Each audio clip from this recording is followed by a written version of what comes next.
In other news, some residents on Grand Bahama are demanding that immediate attention is given to the lack of streetlights on the island, particularly in light of the recent traffic fatalities. Officials of the Grand Bahama Port Authority, who are responsible for lighting in the Freeport area, say they are working along with the Grand Bahama Power Company to address this issue. Aja Quant has this story. The issue has been raised, and so we don't take it lightly. The concerns of motorists traversing at night here on the island have made its way to the Grand Bahama Port Authority's desk. Vice President of Building and Development Services, Nakira Wilshcombe, says the company, along with the Grand Bahama Development Company's Lusco department, have been doing a number of assessments of the lighting issues in the community. Our city maintenance and management section works hand in hand with them.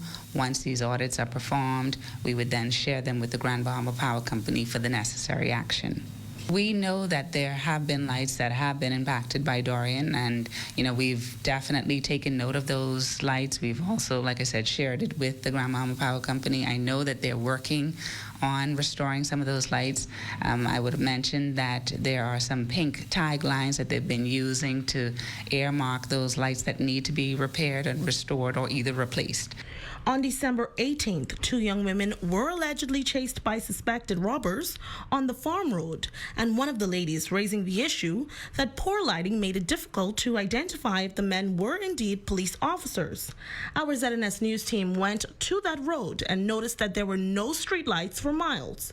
When asked what are their plans for that particular area, Wilshcombe says, we will certainly assess the number of lights and that are needed for that road. Obviously, we look at development, we look at road usage, and all of those things dictate as well. And so we'll take that all into consideration. So I make no excuse for the process, but we have to obviously keep on going and making sure that we can restore these lights as quickly as possible. And although the Vice President says the process is ongoing, they have been made aware of the uptick in concerns, particularly following the story aired of motorists pleading for the light issues to be addressed immediately. We really want the residents as well as the police and other stakeholders to advise us of those areas of concern. We will certainly, continue our audits, continue to press for those lights to be restored. And so this process continues and will heighten as a result of some of the concerns raised.